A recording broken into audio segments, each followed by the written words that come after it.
semana pasada, hermanos, estuvimos dejando a Jacob y a sus hijos en una situación bastante difícil. El evento del capítulo 34 al final nos narró que Jacob estaba turbado por las acciones de sus hijos.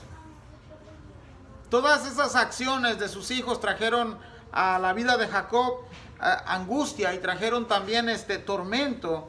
Era una situación donde los hijos pues habían cometido asesinato, mentira, robo, saqueo.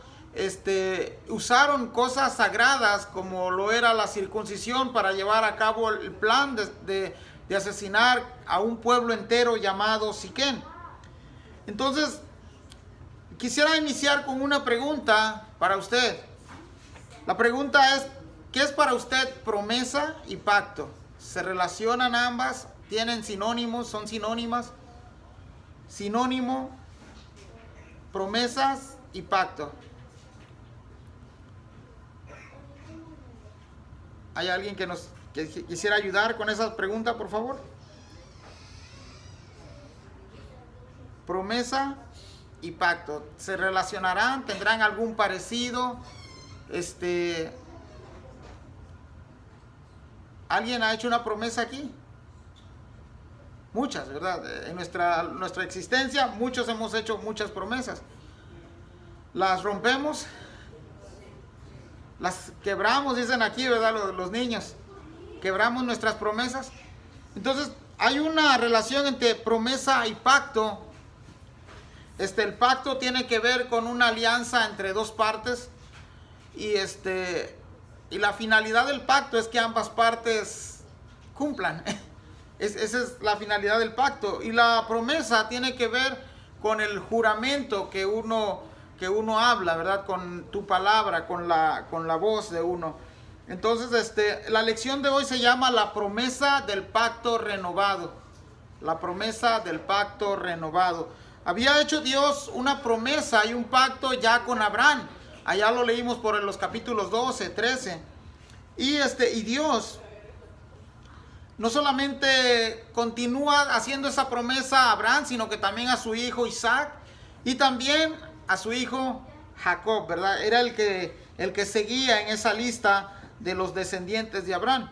Pero vayamos un poquito ahí al texto 34:30 para arrancar, hermanos, solamente para que comencemos ahí con nuestra lección el día de hoy. ¿Quién quiere leer para mí, hermanos? Entonces dijo Jacob a Simeón y a Leví: me habéis turbado con hacerme abominable a los moradores de esta tierra, el cananeo y el fereceo. Teniendo yo pocos hombres, se juntarán contra mí y me atacarán, y seré destruido yo en mi casa. Pero ellos respondieron: había él de tratar a nuestra hermana como una ramera. Gracias, hermana. Entonces el contexto ya todos lo hemos aprendido la semana pasada acerca de Siquén abusando de Dina, y como venganza los hijos de Jacob van y hacen una mortandad en la ciudad de Siquén. Pero el efecto que trae a la vida de Jacob es que él se encuentra turbado. Entonces miramos esta palabra turbado, significa angustiado, significa preocupado por esta situación. Pero en el verso 30 que lee la hermana dice: me habéis turbado con hacerme abominable. Esa palabra abominable también la pudiéramos traducir como despreciable, como aborrecible, como detestable. Se habían convertido, hermanos, el pueblo o los que seguían. Recuerden que hasta ahorita todavía no es un pueblo Israel, simplemente son los que siguen a Jacob. Entre ellos está su familia y sus siervos. Se habían convertido en la noticia de la tierra cananea. Y saben ustedes que las noticias tienen el fin de llegar a los oídos, pero para tener un efecto. Vamos a poner este ejemplo de la familia de Jacob. Jacob dice: lo van a saber los demás vecinos, los fereceos, los que son nuestros vecinos, los cananeos, y van a armarse, van a prepararse, y somos una comunidad de pocas personas. Vamos a ser presa fácil para ellos. Entonces, Dios tiene que intervenir ahí. Porque prácticamente si Jacob continúa viviendo a las orillas de Siquén, él y su familia corren peligro. Tengo dos preguntas para usted, si usted las quiere analizar en casa o las quiere compartir en el grupo que tenemos por ahí por WhatsApp. La primera es, ¿dónde está Dios en medio de toda esta situación? ¿Por qué Dios permitió que llegaran a Siquén y que pasara toda esta situación? La segunda es, ¿se ha olvidado Dios de la promesa del pacto con Jacob? Y la promesa incluía la protección de Dios y las provisiones de Dios. Son preguntas que podemos considerar ahí entre semana.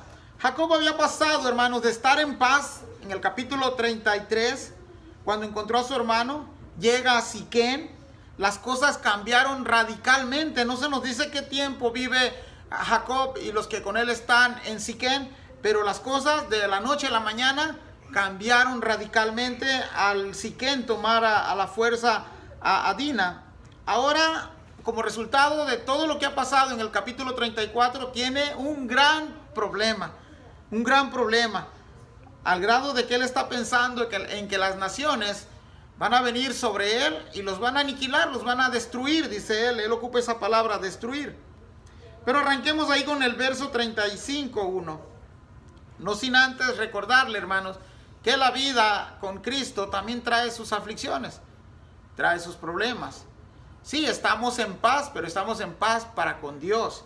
Estamos enemistados con Dios y Cristo es el vínculo perfecto para establecer esa paz entre nosotros y Dios. Pero el efecto del pecado nos alcanza mientras estamos en esta vida terrenal. Arrancamos con el 35:1. Aquí voy a pedirle a Poldo si nos ayuda con el 35:1, por favor.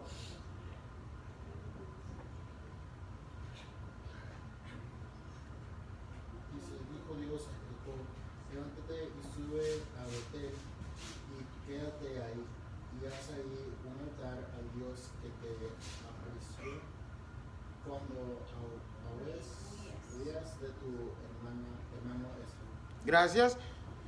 Verso 1 es Dios interviniendo ya en esta situación. Pregunta, ¿por qué hoy las iglesias, en algunas otras iglesias, van y te profetizan, mira, no hagas esto porque Dios me ha dicho esto y esto y esto? ¿Por qué Dios no le anticipó a Jacob? ¿Por qué no le dijo, mira, si te vas a Siquén, esto y esto va a suceder? Hoy en día la gente se atreve a decir estas cosas, pero nuestra vida personal no está relacionada con los eventos futuros. Eso solamente Dios lo sabe. Quisiera que viéramos esta pregunta: ¿por qué Dios no le anticipó a Jacob lo que iba a ocurrir en Siquén? Hablando de lo de Dina y la matanza que hubo en esta ciudad. Muchas veces pensamos, hermanos, que el Dios eterno debería de actuar como nosotros. Ese es el gran detalle de nosotros, que aquí queremos tener a Dios que actúe a nuestro antojo y a nuestra manera. Pero recordemos esto, y esto creo que va a responder a la pregunta de por qué Dios no le anticipó a Jacob. Recordemos que la majestad del rey, de Dios, tiene toda la potestad de ejercer su soberanía de la manera que Él quiere, con el que Él quiere, pero el hombre tiene algo más delante de Dios que se llama responsabilidad. Eso es lo que tiene el hombre. Dios tiene la soberanía y puede comunicarle, en este caso a Jacob, si él quería anticiparle lo venidero en Siquén. Dios se guardó, estaba en el derecho de ejercer su majestad y su potestad porque Él es soberano, Él es Dios. Pero nosotros, o Jacob en este caso en el capítulo 35, tenía la responsabilidad de ir a donde Él quisiera ir y se establece en Siquén. A nosotros nos dio nuestra voluntad, ¿verdad? No quiero decir la palabra gana, pero nos dio nuestra voluntad de estar en este país. Dios lo permitió, sí. Pero es nuestra responsabilidad que estando aquí lo que pase, que sea lo que Dios pase, es nuestra responsabilidad. Dios nos cuida, nos da protección, nos da provisiones, pero en la soberanía de Dios Él ha permitido que estemos aquí. Así le pasó a Jacob. En la soberanía de Dios permitió que él llegara hasta Siquén. De ahí para adelante era la responsabilidad de Jacob ante su familia y ante Dios. Entonces, hermanos, ya vimos el problema en el que está metido Jacob y los que con él están. Dios tiene que intervenir para preservar a Jacob, para preservar también la simiente prometida, que es Cristo Jesús más adelante. las naciones, hermanos, por medio de esta simiente fueron benditas.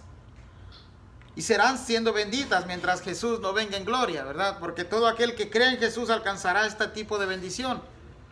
Entonces, miremos el texto 35:1 y vamos a encontrar 4 mandatos. Levántate, súbete, quédate y haz. ¿Sí los ha notado? Su estadía en Siquén causó temor, hermanos. Nuevamente Jacob estaba pensando qué hacer. Sí, ya había experimentado ese encuentro con el varón que tuvo la lucha en el capítulo 32, 31. Pero él todavía sigue sufriendo los estragos y las consecuencias del pecado. Entonces, la primera es levántate. Esa es la primera orden de Dios. No tenemos el tiempo exacto en el que Jacob habita en Siquén, pero sí se nos dice que compró una parcela en Siquén. Eso lo vimos ya en capítulos pasados. Agregue eso a que si compró una parcela, se entiende que posiblemente ya habían edificado moradas, casas o tiendas. Posiblemente ya estaban queriendo quedarse ahí. Y no era el plan de Dios. Dios quiere obediencia aquí. Luego el segundo mandato es levántate y sube. Entre estos dos puntos, Siquén y Betel, existen aproximadamente 24 kilómetros de distancia. Muy fácil para nuestros días. Siquén se ubica al norte de Canaán, Betel se encuentra al sur. Hablar de 24 kilómetros en nuestros días literalmente es algo corto, pero hace 4110 años aproximadamente este camino era un camino inhóspito, era un camino difícil de recorrer. A eso agréguele que venía personas ahí, venían niños, venían animales en la mudanza que Jacob iba a hacer. Dios sigue dando mandamientos y luego dice, cuando hayas subido, Jacob, quédate allí. Eso dice el verso 35:1. Si hay un lugar seguro, hermanos, para el ser humano, es estar al lado de Dios. Solamente ahí hay seguridad y hay refugio. El joven, el niño, la mujer, el hombre que se acerca a la casa de Dios, tenga por seguro que hallará protección. Hallará protección para su alma.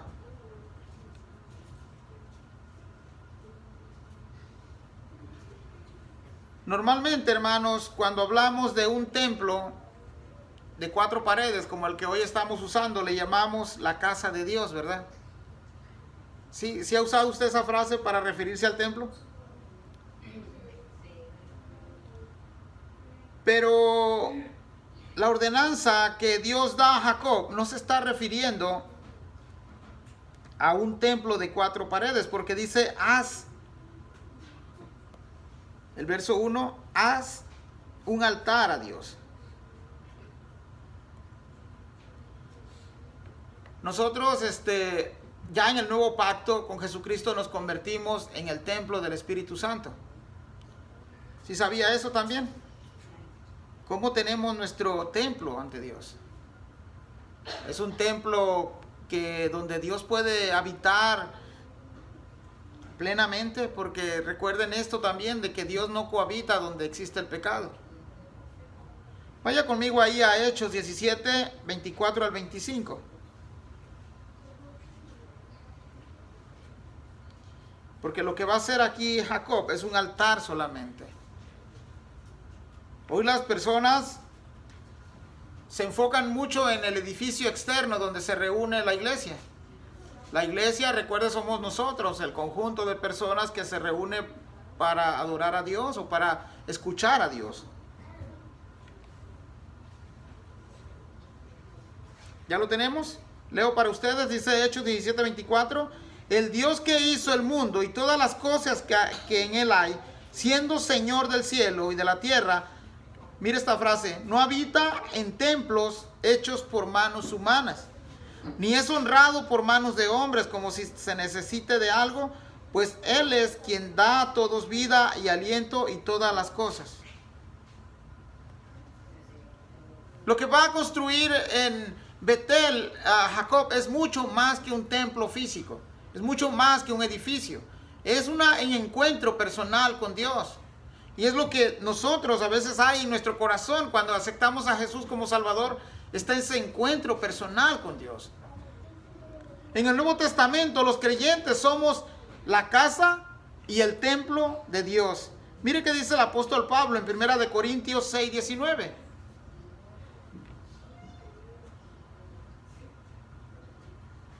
Primera de Corintios 6:19. ¿Quién me lee por favor?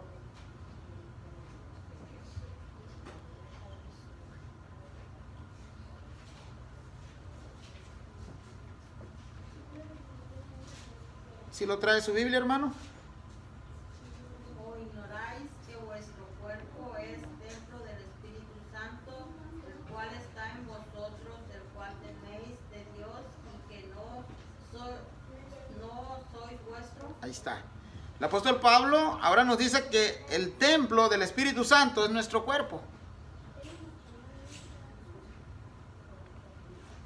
Y quería traer esto a mente para que también tengamos esto, ¿verdad? Que cuando mencionamos vamos a la iglesia, pues realmente nos estamos refiriendo a ir al edificio solamente. La iglesia somos nosotros. Lo que Dios va a hacer aquí con Abraham es tener este encuentro personal. Seguramente, no sé si recuerdan que en Siquén, Jacob también había erigido ahí un altar y le puso por nombre él, Elohé Israel.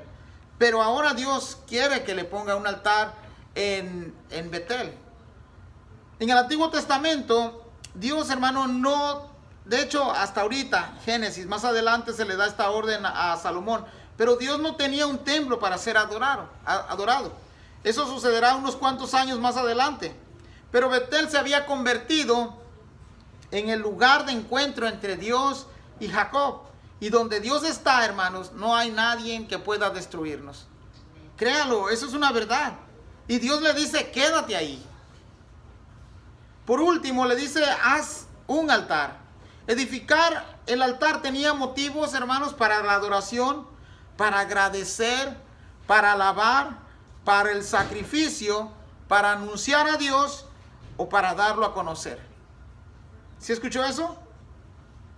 Edificar un altar en el Antiguo Testamento era para adorar, para agradecer, para alabar, para el sacrificio, para anunciar a Dios y para darlo a conocer. Esos eran los propósitos por el cual se levantaban estos altares. Y Dios es claro, le dice, levántate, súbete, quédate ahí y adora a Dios.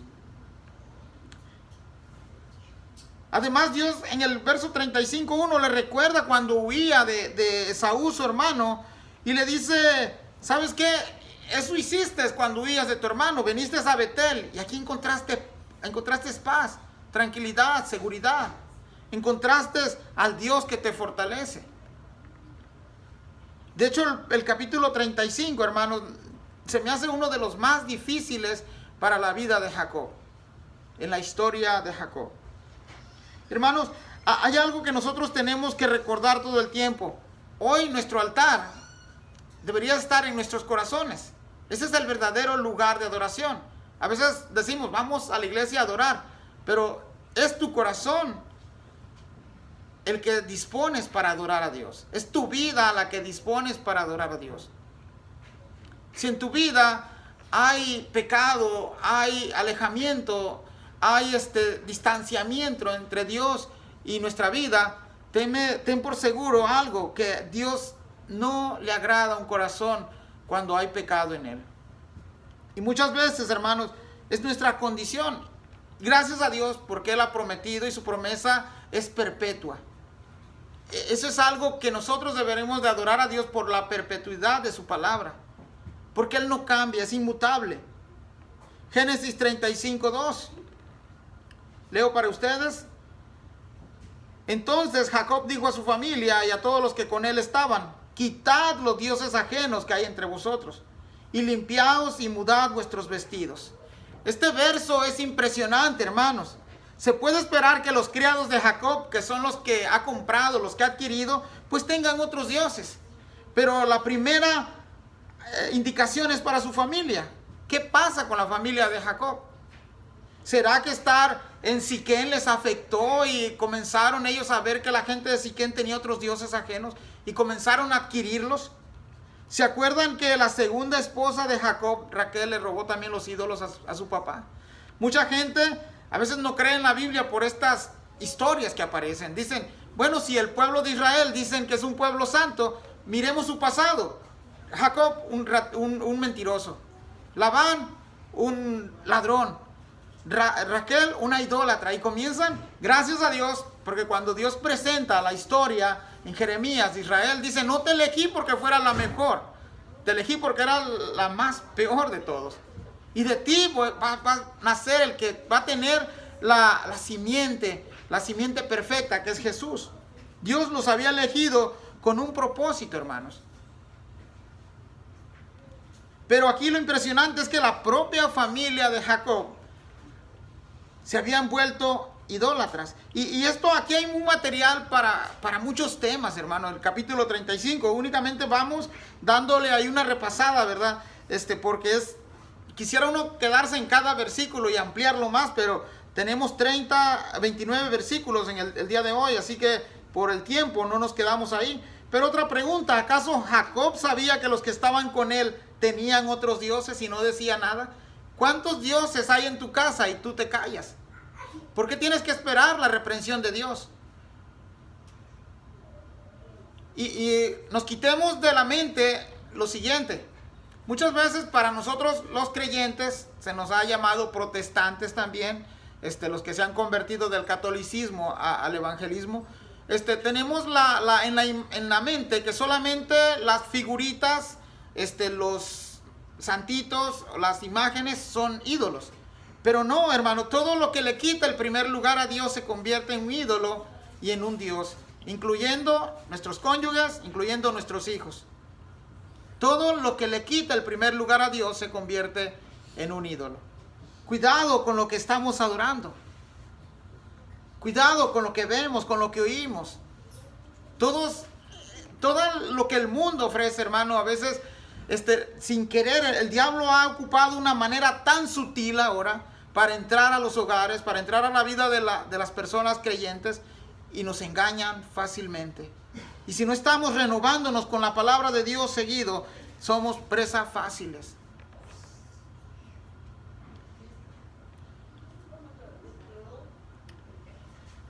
Todos sabemos, hermanos, que los ídolos,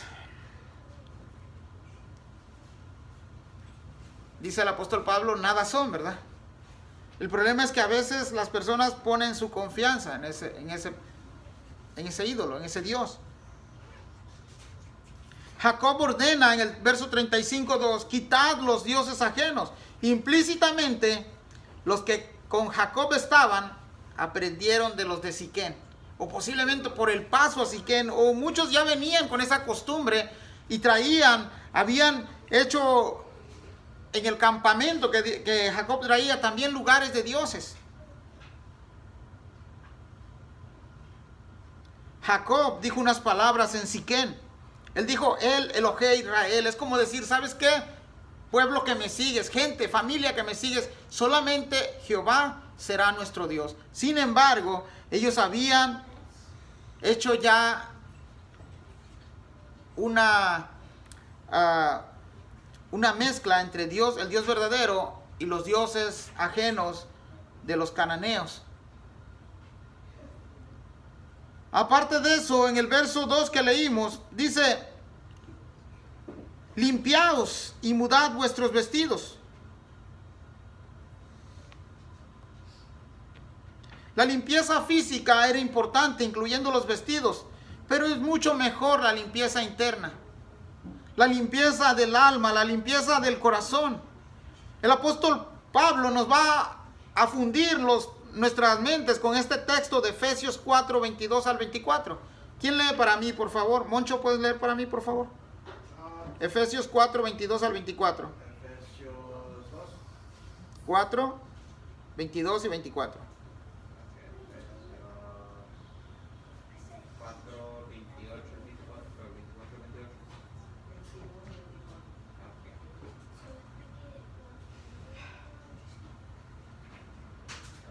versos 4, 22, dice, en cuanto a la pasada manera de vivir, despojaos del viejo hombre que está viciado conforme a los deseos engañosos, y renovaos en el espíritu de vuestra mente, y vestidos del nuevo hombre, creado según Dios en la justicia y la santidad de la verdad. Gracias. Entonces, Jacob les dice, ¿saben qué? Deben de quitarse todos los dioses ajenos. Pónganse ropas buenas, límpiense, ropas limpias. Pero el apóstol Pablo va un poco más allá y nos dice en Efesios, en cuanto a la pasada manera de vivir, o sea, todo lo que éramos antes, dice, despojados del viejo hombre, dice Efesios, que está viciado conforme a los deseos engañosos. Sabes que muchas veces esos deseos todavía son una realidad en nuestra vida. A veces ahí están, sabemos que no deberían de estar. El verso 23 dice, y renovaos en el espíritu de vuestra mente. Ahí está la verdadera transformación. Y la semana pasada yo les decía que cuando acepta uno a Cristo, esto no sucede automáticamente. Viene sucediendo cuando uno comienza a alimentarse de la palabra de Dios. Y viene sucediendo esto a la vez que tú tienes comunión con Dios. Creo que uno de los problemas es que no dejamos nuestra vieja naturaleza o nuestra pasada manera de vivir porque no hemos pasado tiempo con Dios. El verso 24 dice, y vestíos del nuevo hombre. No está hablando de una ropa física exterior, sino de lo interior. Y luego, ¿saben cómo Dios había criado a Adán? Dice, criado según Dios en la justicia y santidad de la verdad. Ese era el modelo original de Dios con Adán. Y ese es el llamado para nosotros. Ese es lo que Cristo espera de cada uno de los creyentes.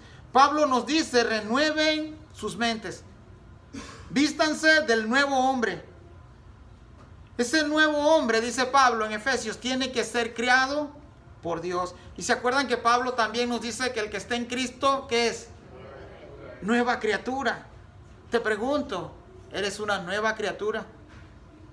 ¿Ha hecho Dios los cambios en tu vida?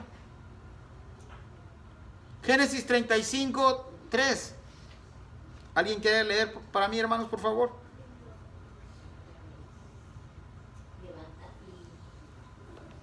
Levantémonos y subamos a Betel, y haré ahí altar al Dios que me respondió en el día de mi angustia, y ha estado conmigo en el camino que he andado.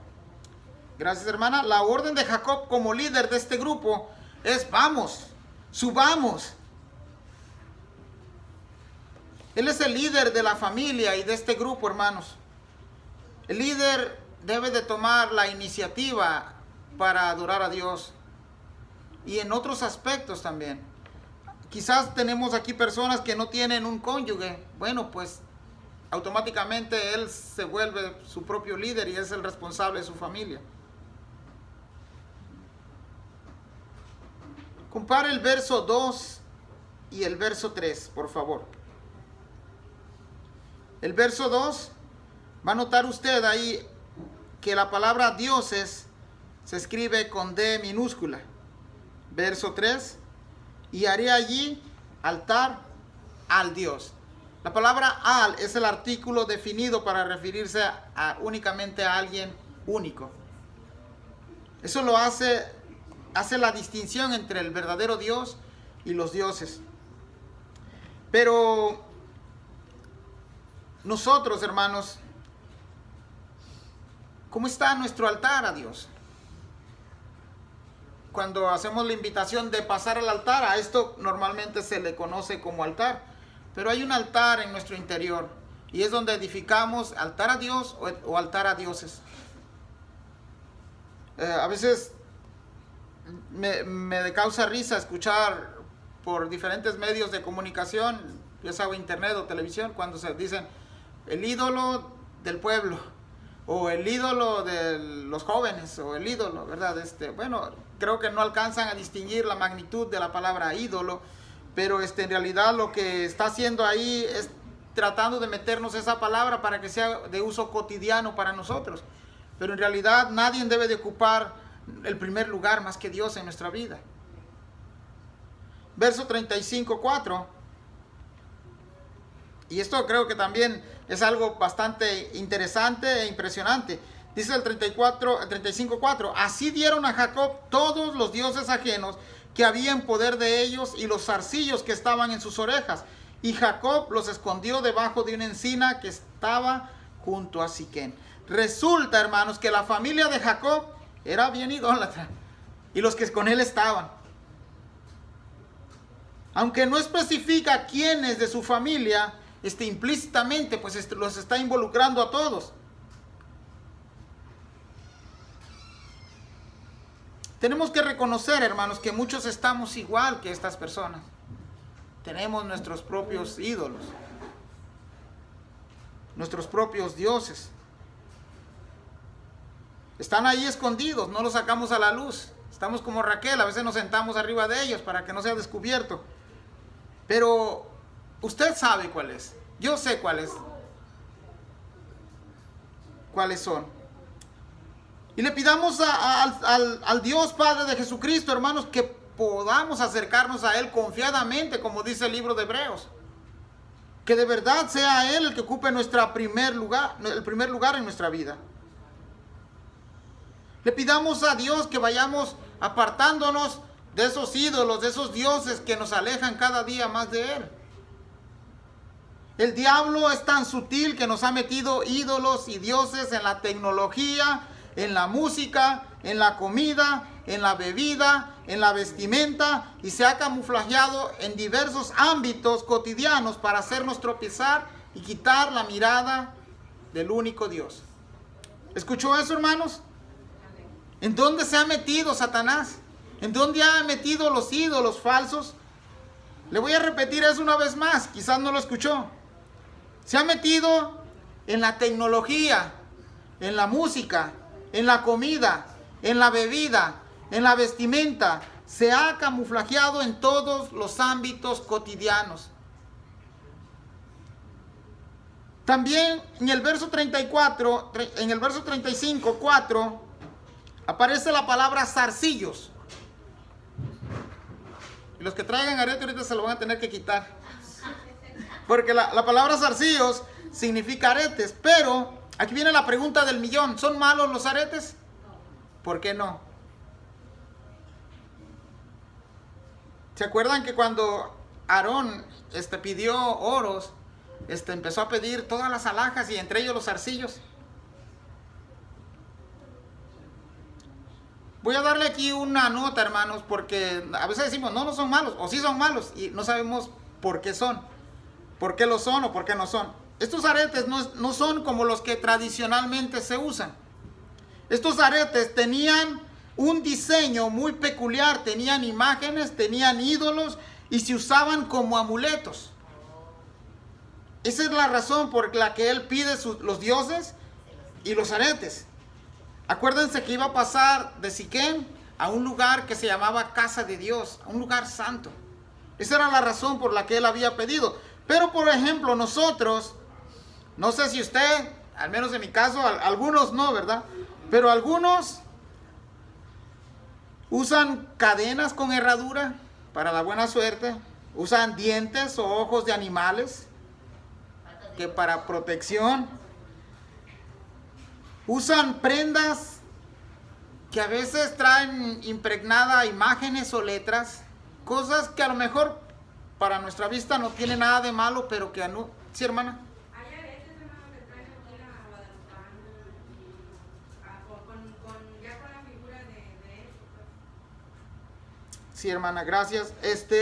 Y hay, no sé, con tanta, hablamos hace rato, con la hermana Josefina, y para México, no sé si a ustedes les pasó, pero de donde somos, la ropa era muy, pues a veces te la tenían que mandar a hacer, porque en mis años, ¿verdad? 40, 50 años atrás, a mis hermanas, pues mi mamá les confeccionaba ahí sus vestiditos, ¿verdad? Porque no entraba mucha ropa de comercio. Hoy en día, pues ya es diferente, ¿verdad? Entra ropa de donde quiera. Pero a veces hay personas que no saben ni lo que dice aquí porque viene en inglés y lo ponen. A lo mejor es un anuncio malo, ¿verdad? Pero pues para ellos es simplemente una prenda más. Las prendas, hermanos, son inanimadas. carecen de vida, son objetos solamente, no tienen nada de valor. Pero cuando sabemos para qué lo usamos, como hablábamos, los amuletos o cosas para proteger, la vez pasada en el trabajo miraba una muchacha que traía algo así como los que usan los indios, y hasta ahí me entendí que le llaman atrapasueños. Son amuletos también, ¿verdad? Pues para mí, si no me dicen, pues para mí simplemente es como un adorno nada más. Pero después ya comienza uno a entender por qué se usan o por qué los usan, ¿verdad? Pero hermanos, para el que está en Cristo, las personas no necesitamos estas cosas. Cristo es suficiente. Cristo es suficiente. 35:5. Y salieron, y el terror de Dios estuvo sobre las ciudades que había en sus alrededores, y no persiguieron a los hijos de Jacob. Hermano, lo que hace aquí Dios para proteger a Jacob es impresionante. Los pueblos que tenía que atravesar Jacob y los que con él iban, con él, comenzaron a tener miedo, pero no era miedo a Jacob ni a los que con él iban. Recuerde que Jacob tuvo miedo de estos pueblos. Era el temor que Dios puso en los pueblos para que protegiera a Jacob. Dios hizo que los pueblos tuvieran este temor delante de Jacob. Eso habla de la protección poderosa de Dios y el cuidado de Dios para los que son con él. Génesis 35, del 6 al 7. ¿Quién lee para mí, hermanos, por favor? Amén. Y dio Jacob a Luz, que está en tierra de Canaán. Esta es Betel, él y todo el pueblo que con él estaba. Y edificó ahí un altar y llamó el lugar el Betel, porque allí le había aparecido Dios cuando huía de su hermano. Gracias, hermano. Rápidamente y sin tardar y en obediencia pronta, Jacob edifica un altar y fue un lugar para meditar, tanto en el pasado, el presente y el futuro aquí. No sé si usted alguna vez se ha sentado o se hinca a orar y le dice, Señor, bueno, pues yo no sé qué es lo que viene, pero estoy en tus manos. Y lo que venga, Señor, ayúdame a sobrellevarlo. Es momento de meditación, ¿verdad? De estar en comunión con Dios. Y Jacob sabe que en este lugar toda angustia del alma desaparece. Él venía con esa angustia de lo que habían hecho sus hijos y lo que esperaba de los vecinos. Y en este lugar toda angustia se va. Hay descanso para su alma en este lugar de Betel.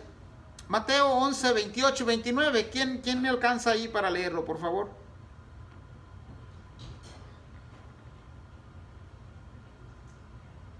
Hemos estado mirando algunos pasajes, hermanos, para que podamos también ir conectando, hacer estas conexiones. Amén, hermano. Amén, hermano. Venid a mí todos los que estéis trabajados y cargados, y yo os haré descansar. Y llevad mi yugo sobre vosotros y aprended de mí, que soy manso y humilde de corazón, y hallaréis descanso para vuestras almas. Ahí está. Entonces, ¿cómo iba Jacob de Siquén a Betel? Iba cargado, angustiado, iba temeroso, iba angustiado por las cosas que habían pasado. Ahora Jesús nos dice a nosotros en el nuevo pacto, Cristo a nosotros, ¿verdad? Los creyentes. Nos dice, venid a mí todos los que estéis trabajados y cargados, y yo os haré descansar.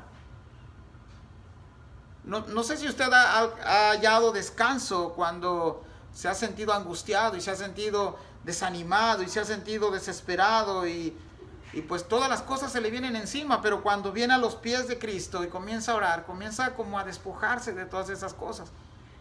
Y te levantas con nuevos ánimos. La carga como que es un poco menos. El verso 29, y hallaréis descanso para vuestras almas. A veces nos angustiamos tanto y nos olvidamos que solamente en Cristo Jesús encontramos este tipo de descanso para nuestra alma, para nuestro ser. Génesis 35, del 8, el 8 nada más, hermano, por favor. Entonces murió Débora, ama de Rebeca, y fue sepultada al pie de Betel, debajo de una encina, el cual fue llamada Alon Bakur. Gracias, hermana. Ahí la palabra encina también ya la habíamos leído en los versos anteriores. y se refiere a un árbol, ¿verdad? Creo que se traduce como un árbol de roble. Pero en el verso 8, este es uno de los capítulos raros, hermanos, porque de la nada se pierde la secuencia de la historia y entra este evento. Ahí dice el verso 35:8, entonces murió Débora. No la habíamos escuchado a esta persona, pero dice ahí que fue ama de Rebeca y fue sepultada al pie de Betel. Bueno, por alguna razón este verso se encuentra ahí, pero la sierva de Rebeca, la esposa de Isaac, llamada Débora, dice el verso 8 que era ama de Rebeca. La palabra ama, para nuestros países se podría decir como una nana, ¿verdad? Alguien que cuida a alguien.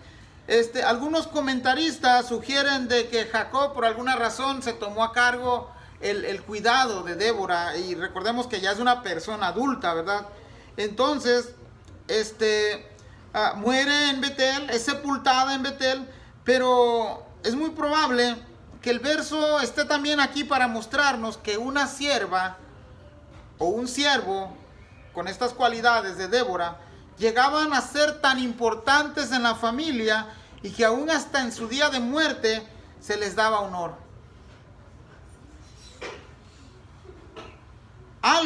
Por algo está aquí esto. Me llama la atención que es que muere y es sepultada en la ciudad de Dios, en Betel. Tradicionalmente, cuando alguien muere, sea creyente o no, el primer comentario es que en gloria esté, que Dios lo tenga en su gloria. Bueno, esta mujer llamada Débora literalmente quedó sepultada en la ciudad de Dios. Ahí quedó. Y el lugar donde fue sepultada dice que se llamó Alon Bakut. La palabra encina es para referirse a un árbol, como les dije hace rato. Y la palabra Alon Bakut significa el roble del llanto. Pasamos del 35, del 9 al 10. Y dice, apareció otra vez Dios a Jacob cuando había vuelto de Parán Adán y le bendijo. Y le dijo Dios, tu nombre es Jacob, no se llamará más tu nombre Jacob, sino Israel será tu nombre. Y llamó su nombre Israel. Hermanos, Israel o Jacob fue uno de los pocos hombres que tuvo este contacto con el mismo Dios. No a muchos hombres de la Biblia tuvieron este privilegio. Aunque no se nos dice aquí de qué forma se le aparece Dios a Jacob, el énfasis está en la bendición del verso 9. Verso 10, este cambio de nombre ya ha ocurrido en el capítulo 32, 28, y Dios vuelve a reafirmar y a recordar este cambio de nombre. ¿Se acuerdan que ya antes le había dicho? Ahora le diré algo que va a estar relacionado por toda la Biblia. Algunas veces se utiliza el nombre de Jacob para referirse al individuo o a la persona de Jacob. Y también se usará el nombre de Israel para referirse al pueblo. Note estas diferencias, son importantes. Otras veces se usará el nombre de Jacob para referirse a lo carnal y mundano que era el pueblo, engañoso y perverso. Y otras veces se usará Israel para mostrar el cambio espiritual del individuo. ¿Me entendió? Se lo repito. Está un poco confuso, pero repito para ustedes. Algunas veces el nombre de Jacob es para referirse al individuo, o sea, Jacob. Y la palabra Israel se va a referir para el pueblo o nación. Otras veces el nombre de Jacob a lo largo de la Biblia es para mostrar lo carnal y lo perverso que era el pueblo de Dios. Y algunas veces el nombre de Israel es para mostrar el cambio espiritual en la vida del individuo. Analícelo y lo podemos dialogar entre semana. Génesis 35 del 10 al 15, iré un poco más rápido, hermanos. Y dice, y le dijo Dios, tu nombre es Jacob, no se llamará más tu nombre Jacob, sino Israel será tu nombre. Y llamó su nombre Israel. También le dijo Dios, yo soy el Dios omnipotente, crece y multiplícate. Una nación y conjunto de naciones procederán de ti, y reyes saldrán de tus lomos. la tierra que he dado a Abraham y a Isaac, la daré a ti y a tu descendencia. Después de ti daré la tierra. Y se fue de él Dios del lugar en donde había hablado con él. Y Jacob erigió una señal en el lugar donde había hablado con él, una señal de piedra, y derramó sobre ella libación, y echó sobre ella aceite, y llamó Jacob el nombre de aquel lugar donde Dios había hablado con él, Betel. Y en el capítulo 34 había Dios cambiado el nombre de Jacob, pero Dios quiere que ese nombre sea también un cambio espiritual. No solamente cambiar de nombre, lo que es el nombre propio de una persona, sino que también tiene que ver con el cambio espiritual interno de la persona. Esto, hermanos, debería de pasar en cada creyente. A nosotros los creyentes se nos dice que Dios nos ha llamado de las tinieblas a la luz. Éramos hijos de las tinieblas, pasamos a ser hijos de luz. Ahora, hermanos, este verso 11 habla del poder de Dios como legislador de la vida humana. Primero, Dios se presenta como el Dios omnipotente. En otras palabras, es el Dios todopoderoso, el Dios que todo lo puede. Pero Dios no quiere solamente presentarse a Israel o a Jacob así nada más. Dios le da una profecía ahí en ese verso 12 y 13 que leímos, reafirmando, confirmando o recordando a Jacob su fidelidad perpetua de su palabra. Dios quiere que tú y yo, hermanos, recordemos siempre sus promesas. Y te pregunto, ¿dónde encontramos las promesas de Dios? En su palabra, en las escrituras.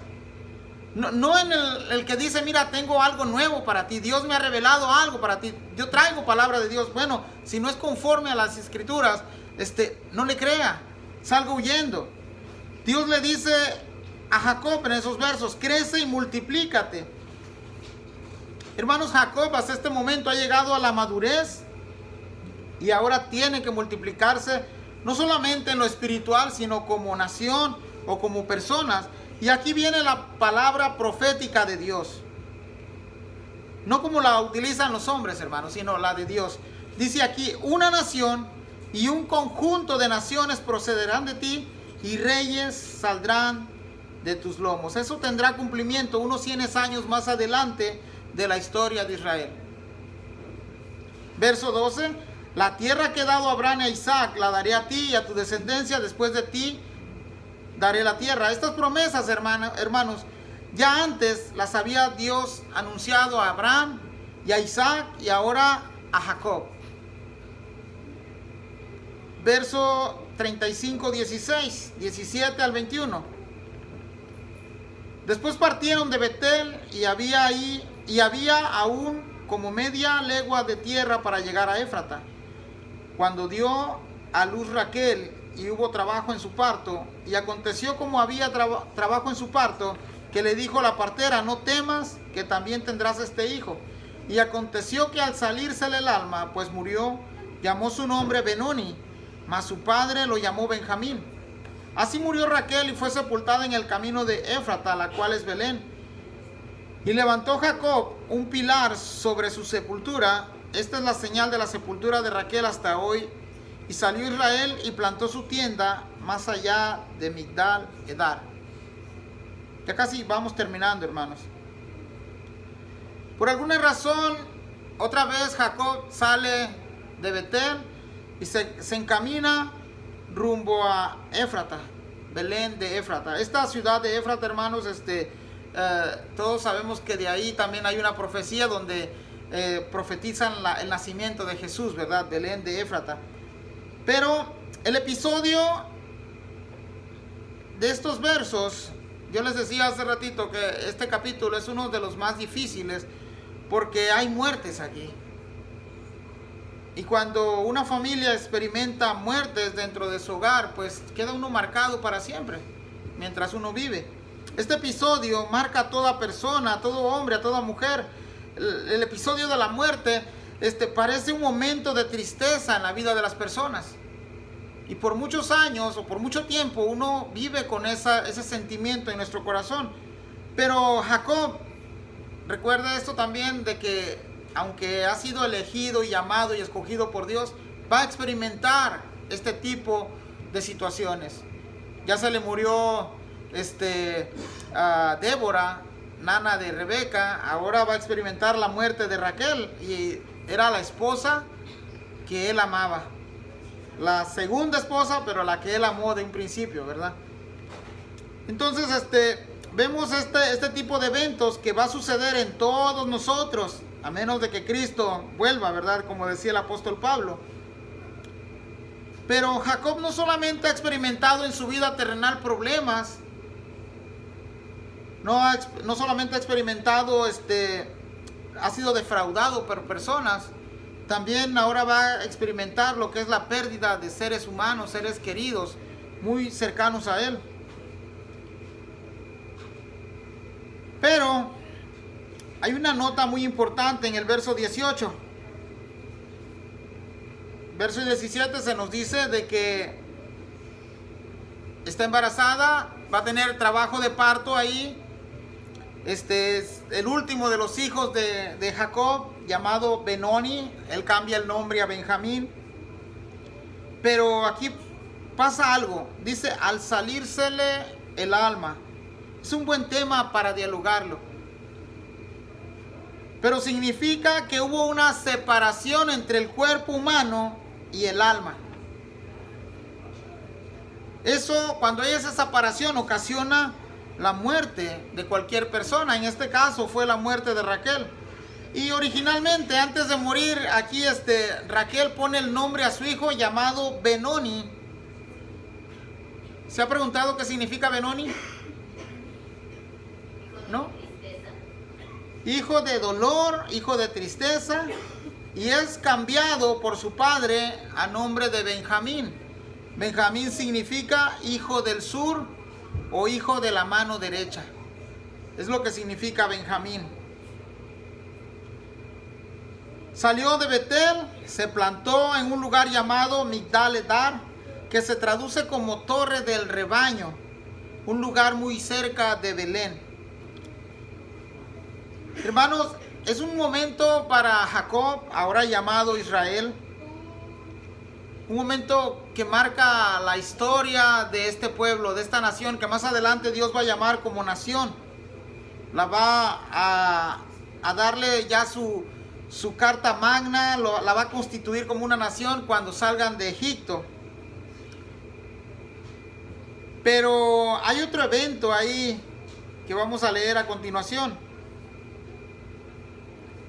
Génesis 35, 22. ¿Quién lee para mí?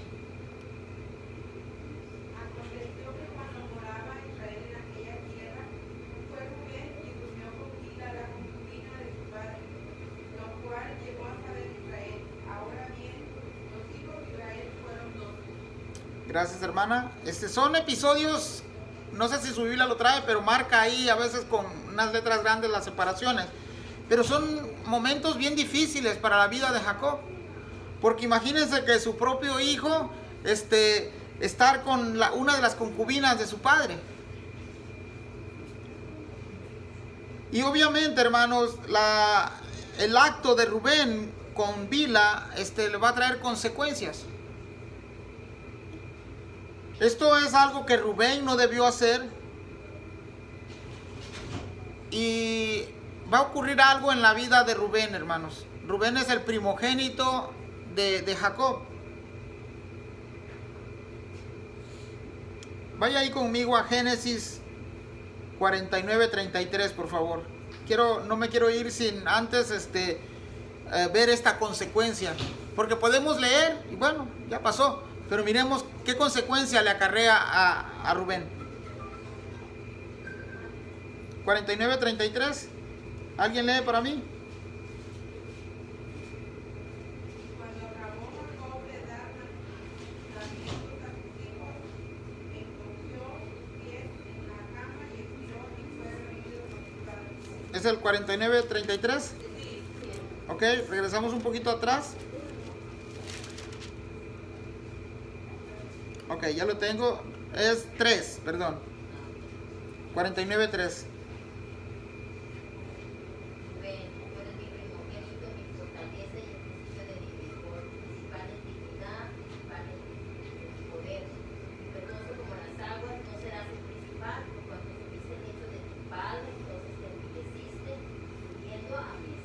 Ahí está la consecuencia. ¿Se acuerdan que aprendíamos acerca de la primogenitura para estos tiempos? Era lo más importante que podía agarrar cualquier hijo. Era representar a la familia. De hecho, caía la responsabilidad sobre el primogénito de la familia y las bendiciones. En el 49:3, él le dice, ¿sabes qué? Sí, tú eres el primogénito, eres el principio de mi vigor. Pero en el verso 4 le dice, impetuoso como las aguas. No tienes control de ti mismo. No serás el principal, o sea, tú eras el indicado, pero no serás por cuanto subiste al lecho de tu padre. Ahora vaya conmigo a Primera de Crónicas 5:1.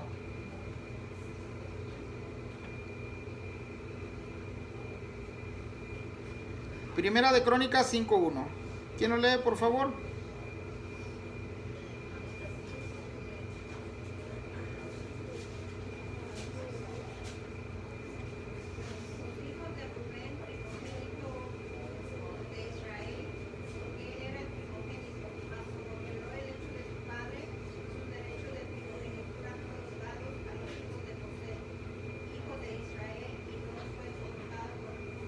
Gracias, hermana. Entonces, hay consecuencia por toda acción, ¿verdad? Buena o mala. Ser el primogénito era tener el liderazgo de la familia. Regresemos a Génesis ya para cerrar, hermanos. Ya estamos ahí aterrizando ya el avión. Génesis 35 del 23 al 26. Los hijos de Lea: Rubén, el primogénito de Jacob; Simeón, Leví, Judá, Isaacar y Zabulón. Los hijos de Raquel: José y Benjamín. Los hijos de Bila, sierva de Raquel: Dan y Nectalí. Y los hijos de Silpa, sierva de Lea: Gad y Aser. Estos fueron los hijos de Jacob que le nacieron en Parán Adán. El miércoles mi esposa me hizo un comentario y me dijo, ¿a poco tuvo más hijos, hijas? Porque hicimos esta pregunta en el estudio. Entonces, bueno, solamente se nos dice que fueron 12 hombres y una mujer llamada Dina.